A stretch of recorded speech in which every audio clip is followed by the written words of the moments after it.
ಎಲ್ಲ ವೀಕ್ಷಕರಿಗೂ ಅಭಿನಂದನೆಗಳು ಸಲ್ಲಿಸ್ತು.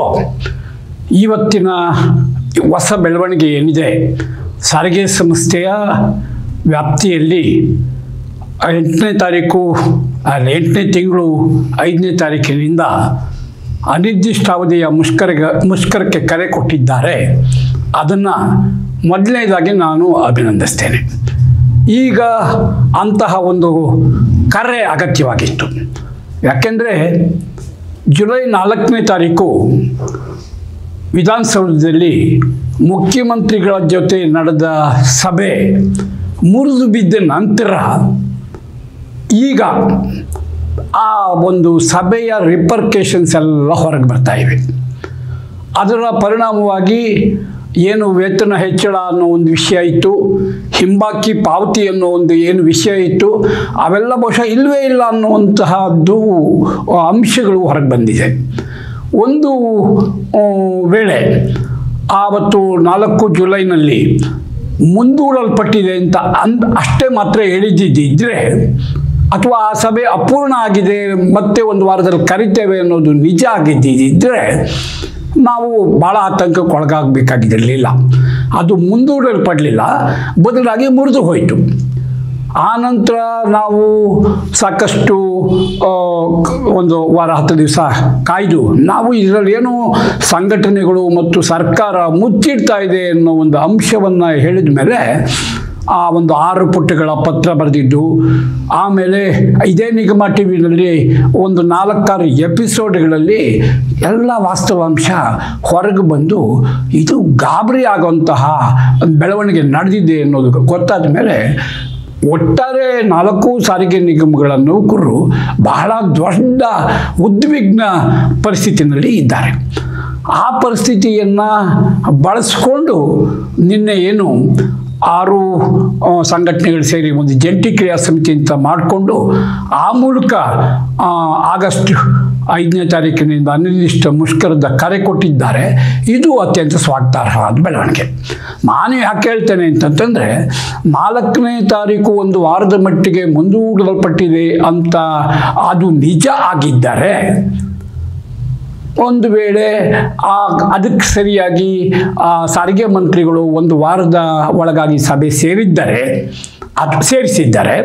ಅಥವಾ ಅಕಸ್ಮಾತ್ ಸೇರ್ಸಕ್ಕೆ ಆಗಿಲ್ಲ ಅನ್ನೋದಾದರೆ ಅದು ಇನ್ನೊಂದು ದಿನಾಂಕಕ್ಕೆ ಮುಂದೂಡಲ್ಪಟ್ಟಿದೆ ಇತ್ಯಾದಿ ಸ್ಪಷ್ಟವಾಗಿ ಹೇಳಿದ್ದಿದ್ದರೆ ನಮ್ದು ಯಾವುದೋ ಆಕ್ಷೇಪಣೆ ಇರ್ತಿರಲಿಲ್ಲ.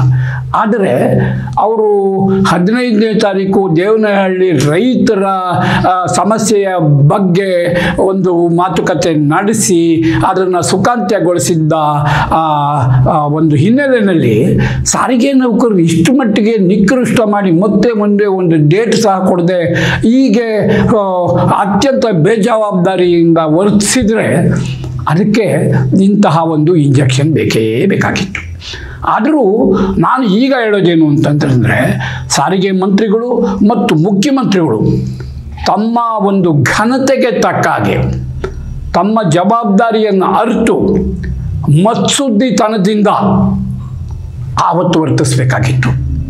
ಈಚೆಗೆ ಇವರೆಲ್ಲ ಹೇಳ್ತಿರುವುದು ವಿವರಗಳು ನನಗೆ ಅನಿಸುತ್ತೆ ಅದು ಕೇವಲ 40ರಿಂದ 50% ನಿಜ ಅಷ್ಟೇ. ಇನ್ನೂ 50% ನಿಜ ಒಳಗೆಲ್ಲೋ ಇದೆ, ಆದರೆ ಯಾರೂ ಹೇಳ್ತಾ ಇಲ್ಲ. ಅದೆಲ್ಲ ಮುಂದೆ ಮಾತಾಡೋಣ. ಆದರೆ ಅಂತಹ ಸಂದರ್ಭದಲ್ಲಿ ಸತ್ಯವನ್ನು ಮುಚ್ಚಿಟ್ಟು ನೌಕರರನ್ನು ವಂಚಿಸಿದ್ದು ಖಂಡಿತವಾಗಿ ಕ್ಷಮಾರ್ಹ ಅಲ್ಲ. ಏನೇ ಆಗಲಿ, ಆನಂದ್ ಸುಬ್ರಾವ್ ಅವರ ನೇತೃತ್ವದಲ್ಲಿ ಈಗ ಮುಷ್ಕರಕ್ಕೆ ಕರೆ ಕೊಡಲಾಗಿದೆ. ನಾನು ಹೇಳ್ತೇನೆ, ಮುಖ್ಯಮಂತ್ರಿಗಳು ಮತ್ತು ಸಾರಿಗೆ ಮಂತ್ರಿಗಳು ಅವ್ರ ಪಾರ್ಟಿ ಏನೂ ಇಲ್ಲ. ಒಂದು ಅಕ್ಟೋಬರ್ 9ನೇ ತಾರೀಕು ವಿಧಾನಸೌಧದಲ್ಲಿ ಮತ್ತು ಏಪ್ರಿಲ್ 15ನೇ ತಾರೀಕು ಮುಖ್ಯಮಂತ್ರಿಗಳ ಗೃಹ ಕಚೇರಿಯಲ್ಲಿ ಸುದೀರ್ಘವಾಗಿ ಚರ್ಚೆ ಆಗಿದೆ. ಸುಮಾರು ಈ 2 ಗುಂಪುಗಳಲ್ಲಿ ಏನು ಯೂನಿಯನ್ಗಳವರು ಹೋಗಿದ್ವಿ, ಅವರು ಭಾಳಷ್ಟು ವಿವರವಾಗಿ ಅದನ್ನೆಲ್ಲ 2 ಸಾರಿ ಹೇಳಿದ್ದಾರೆ. ನಾನು ಹೇಳಿದ್ದೇನೆ 9ನೇ ತಾರೀಕು ಅದಕ್ಕೆ ಸಂಪೂರ್ಣ ಪರಿಹಾರ ಹೇಳಿದ್ದೆವು, ಅಕ್ಟೋಬರ್ 9ನೇ ತಾರೀಕು. ಮತ್ತು ಏಪ್ರಿಲ್ 15ನೇ ತಾರೀಕು ಸಹ ನಾನು ಇದನ್ನು ಈ ಸಮಸ್ಯೆಯನ್ನು ಈ ಕಗ್ಗಂಟನ್ನು ಬಿಡಿಸುವುದು ಹೇಗೆ ಅಂತ ಭಾಳ ಸರಳವಾಗಿ ಹೇಳಿದ್ದೆ. ಇಷ್ಟೆಲ್ಲ ಅರ್ಥ ಮಾಡಿಕೊಂಡು ನಂತರವೂ ಸಹ ಮತ್ತೆ ಮೊನ್ನೆ ಯಾವುದು 4 ಜುಲೈನಲ್ಲಿ ಕರೆದ ಸಭೆಯಲ್ಲಿ ಮತ್ತೆ 1 ಗಂಟೆ ಹೊತ್ತು 1 ಗಂಟೆ ಹೊತ್ತು ಇವ್ರದ್ದು ಮತ್ತೆ ಹೇಳಿ ಅಂತ ಹೇಳಿಸ್ಕೊಂಡು ಲಾಸ್ಟ್ಗೆ ಇದಕ್ಕೆ ಸಂಬಂಧವೇ ಇಲ್ಲದ ಒಂದು ಪ್ರಶ್ನೆ ಮೂಲಕ ಇಡೀ ಒಂದು ಸಾರಿಗೆ ಹೋರಾಟವನ್ನೇ ತಳ್ಕಳ್ಕು ಮಾಡೋದು ಅಂತಂತಂದರೆ ಅದು ಸರಿಯಲ್ಲ. ಮುಖ್ಯಮಂತ್ರಿಗಳಿಗೆ ಹಲವು ರೀತಿಯಲ್ಲಿ ಸಲಹೆ ಕೊಡುವ ದೊಡ್ಡ ಮಟ್ಟದ ಸಿಬ್ಬಂದಿಗಳು ಸಲಹೆಗಾರರಿದ್ದಾರೆ. ಆ ಸಲಹೆಗಾರರನ್ನೆಲ್ಲ ಬಹುಶಃ ಓವರ್ಲುಕ್ ಮಾಡಿ ಬೇರೊಬ್ಬರು ಈ ಹಿಂದೆ ನಮ್ಮಲ್ಲಿ MD ಆಗಿ ಮೊನ್ನೆ ಅಷ್ಟೇ ಟ್ರಾನ್ಸ್ಫರ್ ಆದವರು ಅವರ ಸಲಹೆ ಮೇರೆಗೆ ಈ ಒಂದು ಕೊಂಕು ತೆಗೆದಿದ್ದಾರೆ ಎನ್ನುವುದು ನಮ್ಮ ಒಂದು ಆಕ್ಷೇಪ ಮತ್ತು ಅನುಮಾನ. ಯಾಕೆ ಅಂತಂತಂದರೆ ಅವರು ಈ ಹಿಂದೆ 23ರಲ್ಲಿ ಆ ಒಂದು ಸಂದರ್ಭವನ್ನು ನಿಭಾಯಿಸೋದಕ್ಕೆ 16 ಸಾರಿ ನಮ್ಮನ್ನೆಲ್ಲ ಮೀಟಿಂಗ್ ಕರೆದಿದ್ದರು. ಆ ಮೀಟಿಂಗಿನ ಸಂದರ್ಭದಲ್ಲಿ ಇದೇ ಮಹಾನಾಯಕರ ಮತ್ತು ಅವರ ಬಾಡಿ ಲ್ಯಾಂಗ್ವೇಜನ್ನು ನಾನು ಭಾಳ ಕ್ಲೀನಾಗಿ ಅಬ್ಸರ್ವ್ ಮಾಡ್ತಿದ್ದೆ. ಬೇಕು ಅಂತಂತ ಹೇಳಿದ್ರೆ ಆ ಸಂದರ್ಭದಲ್ಲಿ ಇಡೀ ಸಾರಿಗೆ ಸಂಸ್ಥೆಯಲ್ಲಿ ನೌಕರರು 2 ಬಣಗಳಲ್ಲಿ, ನೌಕರರ ಸಂಘಗಳು 2 ಬಣಗಳಲ್ಲಿ ವಿಭಜನೆ ಆಗಿದ್ವು ಅನ್ನೋದಕ್ಕಿಂತಲೂ ಅಧಿಕಾರಿಗಳು 2 ಗುಂಪುಗಳಲ್ಲಿ ವಿಭಜನೆ ಆಗಿದ್ದರು. ಒಂದು ಗುಂಪಿನ ನೇತೃತ್ವವನ್ನು ಈಗ ನಾನು ಹೇಳ್ತೇನೆ ಅನುಭವ್ ಕುಮಾರ್ ಅವರೇ ವಹಿಸ್ಕೊಂಡಿದ್ದರು. ಇನ್ನೊಂದು ಗುಂಪಿನ ನೇತೃತ್ವವನ್ನು ಅಧಿಕೃತವಾಗಿ ಅಶೋಕ್ ದಳವಾಯಿ ಅಂತನೋ ದೇಸಾಯಿ ಅಂತನೋ ಒಬ್ಬರು ವಹಿಸ್ಕೊಂಡು ನಮ್ಮಲ್ಲಿ 790 ಜನ ಅಧಿಕಾರಿಗಳಿದ್ದಾರೆ ಅಂತ ಒಂದು ಗುಂಪಿನ ಅವರು ಬೆಂಬಲ ಕೊಟ್ಟು ಅವ್ರನ್ನ ಪ್ರಚೋದಿಸ್ತಾ ಹೋದರೆ, ಇನ್ನೊಂದು ಗುಂಪಿನ ನೇತೃತ್ವವನ್ನು ಸ್ವತಃ ಅನುಭವ್ ಕುಮಾರ್ ಅವರೇ ವಹಿಸ್ಕೊಂಡು ಒಟ್ಟಾರೆ 21ರ ಮುಷ್ಕರದ ನಂತರ ಸಾರಿಗೆ ಸಂಸ್ಥೆಯಲ್ಲಿ ಅರಾಜಕತ್ವ ಉಂಟಾಗೋದಕ್ಕೆ, ನೌಕರರು 2 ಬಣಗಳಾಗಿ ಒಡೆದೋಗೋದಕ್ಕೆ ಮತ್ತು ಕಾರ್ಯ ಸಾಧ್ಯವಲ್ಲದ ಬೇಡಿಕೆಗಳನ್ನು ಇಬ್ಬರೂ ಇಟ್ಕೊಂಡು ಸಾಧ್ಯವಾಗದ ಬೇಡಿಕೆಗಳ ಮೇಲೆ ಈ ಒಂದು ನಡೆದಿದ್ದು ಸರಿಯಲ್ಲ.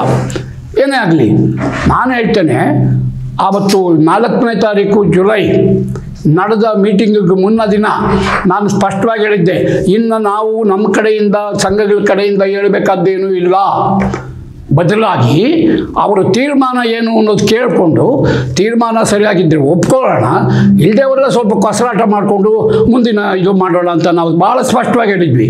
ಆದ್ರೂ ಅವರೇ ಹೇಳಿದಂತೆ ಸುಮಾರು 1.25 ಗಂಟೆ ಹೊತ್ತು ಮೀಟಿಂಗ್ ಶುರು ಆಗಿದ್ದು 1.5 ಗಂಟೆ ಲೇಟು.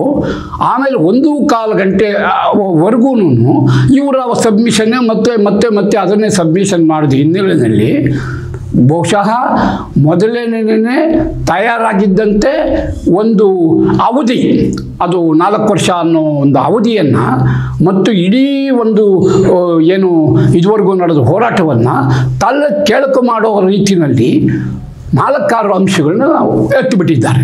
ಅದರಲ್ಲಿ ಒಂದು ಅಂಶ ಅಷ್ಟೇನೆ, 23 ಏಪ್ರಿಲ್ನಿಂದ ಇದು ಚಲಾವಣೆಗೆ ಬರಬೇಕಾಗಿತ್ತು, 27ಕ್ಕೆ ಬರುತ್ತೆ ಅನ್ನೋ ಒಂದೇ ಒಂದು ಮಾತಿನಲ್ಲಿ ಕಳೆದಿದ್ರು. ಈ ಒಂದು ಎಲ್ಲ ಆಗಿದ್ದು ಗೊತ್ತಿದ್ರೂ ಸಹ ಆವತ್ತು 4ನೇ ತಾರೀಕು ಜುಲೈ ರಾತ್ರಿ ಮೀಟಿಂಗ್ ಮುರಿದು ಬಿದ್ದ ಮೇಲೆ ಹೊರಗೆ ಬಂದವರು ಆಗಲೇ ನಮ್ಗೆ ಅವಮಾನ ಆಯಿತು, ನಮಗೆ ಮಂಗಳಾರತಿ ಆಯಿತು, ಏನೂ ಇಲ್ದಂಗೆ ಮಾಡಿದ್ದಾರೆ ಅನ್ನೋ ಮಾತು ಪ್ರೆಸ್ನವ್ರ ಮುಂದೆ ಧೈರ್ಯವಾಗಿ ಒಂದೇ ಸಾರಿ ಹೇಳಿದ್ದಿದ್ರೆ ಆವತ್ತು 2ನೇ ದಿವಸ ಬೆಳಗ್ಗೆ ಇಡೀ ರಾಜ್ಯದಲ್ಲಿ ಒಂದು ಬಸ್ ಓಡಾಡ್ತಾ ಇರಲಿಲ್ಲ. 2020ರಲ್ಲಿ ಯಾರೂ ಕರೆ ಕೊಡೋದು ಯಾಕೆ ಮುಷ್ಕರ ಆಯಿತೋ ಅದಕ್ಕಿಂತ ತೀವ್ರವಾಗಿ 5ನೇ ತಾರೀಕು ಜುಲೈನಲ್ಲೇ ಮುಷ್ಕರ ಆಗಿ ಆವತ್ತೇ ಮಧ್ಯಾಹ್ನದೊಳಗಾಗಿ ಈ ವಿಷಯ ಎಲ್ಲ ತೀರ್ಮಾನ ಆಗೋದು. ಆವತ್ತು ಸುಳ್ಳು ಹೇಳಿ ಇರೋ ವಾಸ್ತವಾಂಶ ಹೇಳ್ದೇನೆ ನೌಕರನ್ನ ವಂಚಿಸಿ ಆನಂತರ ನಾನು ಇಲ್ಲಿ ಮುಚ್ಚಿಡ್ತಿದ್ದಾರೆ ಅಂತ ಹೇಳಿದ ಮೇಲೆ ಸರಣಿಯಾಗಿ ಒಂದು 5-6 ಎಪಿಸೋಡ್ನಲ್ಲಿ ಆಗಾಯಿತು ಈಗ ಹೇಳ್ಕೊಂಡು ಬರ್ತಿದ್ದಾರೆ.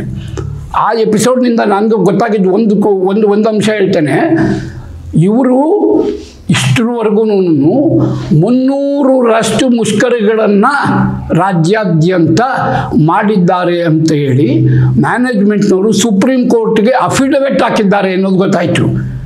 ಅಕಸ್ಮಾತ್ ಇದು ಮಾಡಿದ್ರೆ 312ನೇದು ಇರ್ಬೋದು ಅಷ್ಟೇ. ನಾನು ಹೇಳ್ತೇನೆ, ಈ ಹಿಂದೆ ಮುಷ್ಕರಕ್ಕೆ 4-6 ಸಾರಿ ಇವ್ರು ಕರೆ ಕೊಟ್ಟರು ಮುಷ್ಕರ ಅನ್ನೋದು ಅಷ್ಟು ಯಶಸ್ವಿಯಾಗಿ ಆಗಿಲ್ಲ. ಇರಲಿ, ಏನೇ ಆದ್ರೂ ಆ ಮುಷ್ಕರಗಳ ಪರಿಣಾಮವಾಗಿ ಆಗ ಇದ್ದ ನಾಯಕರುಗಳು, ಈಗ ಬರುವ ನಾಯಕರುಗಳು, ಮೊನ್ನೆ ಮುಷ್ಕರದಲ್ಲಾದವರು ಎಲ್ಲ ಸೇರಿ ರಸ್ತೆಯಲ್ಲಿ ನೌಕರರ ಹೆಣಗಳು ಬಿದ್ದಿವೆ. ಇದು ನಿಮಗೆ ಬೇಕಾಗಿರೋದು. ವಾಟೆವರ್ ಮೇ ಬಿ. ನಾನು ಈಗ ಮುಖ್ಯಮಂತ್ರಿಗಳಿಗೆ ಹೇಳೋದು ಇಷ್ಟೇನೇನೆ, ಯಾವುದೇ ಕಾರಣಕ್ಕೂ ನೀವು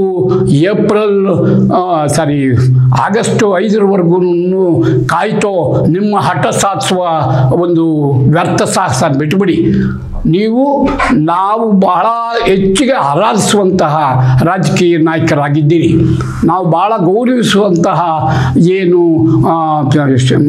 ಸಾರಿಗೆ ಮಂತ್ರಿಗಳು ಮತ್ತು ಮುಖ್ಯಮಂತ್ರಿಗಳು ಈ ಕೂಡಲೇ ತಮ್ಮ ನಿಲುವನ್ನು, ತಮ್ಮ ತೀರ್ಪನ್ನು ಪ್ರಕಟಿಸಿ, ತಡ ಮಾಡಬೇಡಿ. ಒಂದೆರಡು ದಿವಸದಲ್ಲೇ ಹೆಚ್ಚು ಟೈಮ್ ತೊಗೊಳ್ತೇನೆ ಕೂಡಲೇ ಈ ಒಂದು ನಿಮ್ಮ ನಿಲುವನ್ನು ಮೊನ್ನೆ ಏನು ಅಡ್ಡ ಮಾತಾಡಿದ್ದಾರೆ ಬಿಟ್ಟು ಸಾರಿಗೆ ನೌಕರರಿಗೆ ಸಮಾಧಾನ ಆಗೋ ಹಾಗೆ ತೀರ್ಪು ಪ್ರಕಟಿಸಿದರೆ ನಾವು ಮುಷ್ಕರಕ್ಕೆ ಹೋಗುವ ಅಗತ್ಯ ಬೀಳಲ್ಲ.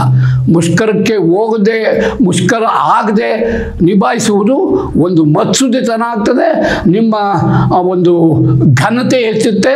ನಿಮಗೆ ನಿನ್ನೆ ಏನು ದೇವನಹಳ್ಳಿ ಸಮಸ್ಯೆಯನ್ನು ಬಗೆಹರಿಸಿದಾಗ ಹೇಗೆ ಪ್ರಶಂಸೆ ಬಂತೋ ಅದಕ್ಕಿಂತ ದೊಡ್ಡ ರೀತಿ ಪ್ರಶಂಸೆ ಬರಬೇಕು ಅನ್ನೋದಾದರೆ ತಡ ಮಾಡದೆ ಒಂದೆರಡು ದಿವಸದಲ್ಲೇ ಈ ಸಮಸ್ಯೆಗೆ ಒಂದು ತೀರ್ಪು ಕೊಡಬೇಕು ಅಂತೇಳಿ ಕೋರಿ ನಾನು ಮಾತನ್ನು ಮುಗಿಸ್ತೇನೆ. ನಮಸ್ಕಾರ.